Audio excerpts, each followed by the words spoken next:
Hello and welcome to the Awesome 180 channel. I am Ashton Doctor, your habit coach. And today we're going to be talking about exercise. And we're going to be talking about the three kinds of exercise that I feel are very important for you to have in your portfolio of exercises. So if you're someone who is just starting out at an intermediate level or even professionally, it's important for you to understand what are the different forms of exercise you're going to bring in and even play around with them. The first kind is called hypertrophy. See, one of the most important reasons for exercising is to grow muscle, put on a lot of muscle, because muscle is active tissue, muscle is where your hormones get used, muscle is where your sugar gets used. So the more muscle you have, the better it is. So hypertrophy-based training is all about getting your muscles bigger. The idea is that you stress them out to the point of failure where they have to grow in order to get stronger. So the way muscles work is that think of them as fibers like this, and they run over each other. So every time you contract, so every time I move my arm this way, the fibers are closing in and contracting. So when you exercise, what happens is that these fibers get damaged because they're under strain. And then the body goes and repairs this damage and makes it stronger, thus adding volume to it. That is actually how you build muscle. So the importance of tearing down these structures and rebuilding it is where growth takes place. And hypertrophy training is all about creating that stimulus for growth. So the way to do it is to take a weight that you're going to be using. So for example, if I'm doing a bicep curl like this, I'm going to use a weight where I will fail on the 10th or 12th repetition. That means that 1, 2, 3 like that up till 10. And after that, even if you put a gun to my head, I should not be able to lift it up. I should have failed by that point of time. There's no way that I would be able to lift up that weight. What I do after that is I go and do something called a burnout set, where I take a much lighter weight and just do 10 or 12 repetitions, which feels like there's a burn taking place in the muscle. These two together are fantastic at building a lot of muscle and a lot of volume. So that is hypertrophy. It's important for you to do this at least twice a week so that you're giving the body that stimulus for growth. Your habit coach pro tip here is that very often we get hung up on what weight we are lifting.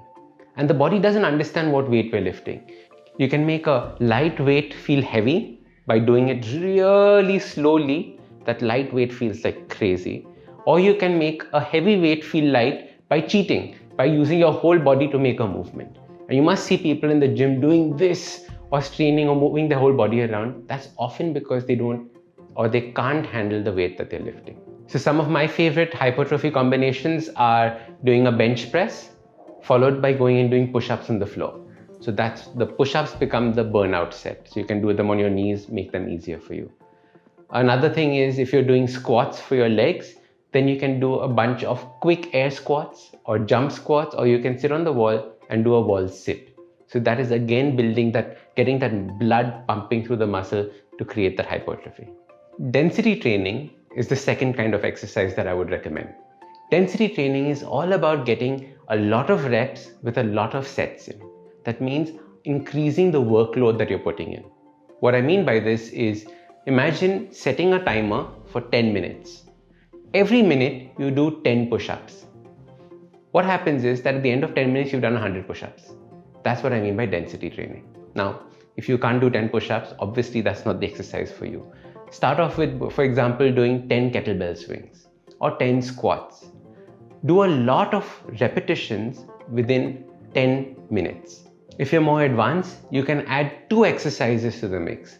So one of my favorites is doing push-ups, so 10 push-ups followed by 20 mountain climbers. The other thing I like to do is, for example, do 10 squats and 10 kettlebell swings. So this way, in just 10 minutes, you finish 200 repetitions.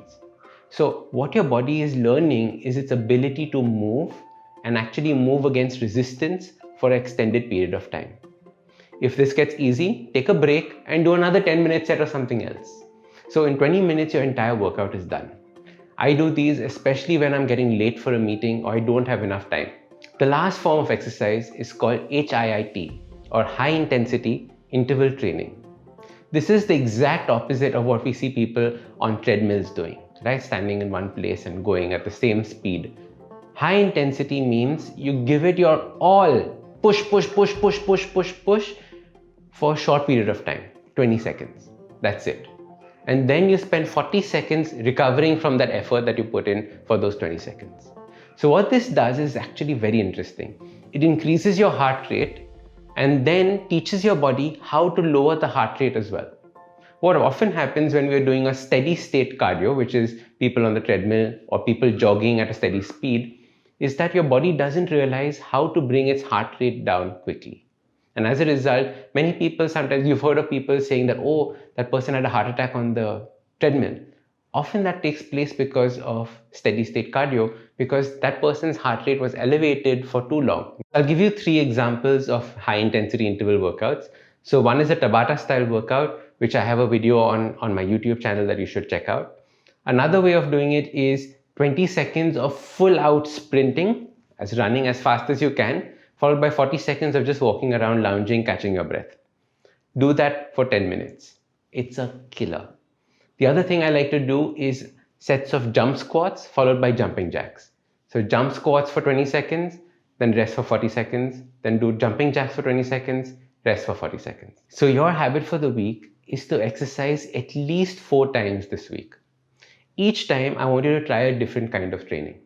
So the first time, try hypertrophy-based training, which is do weights in the gym, but remember only up to 10 or 12, and making sure that each time you reach that 10 or 12 mark of a repetition, you fail. So if it was easy, that was wrong, increase the weight.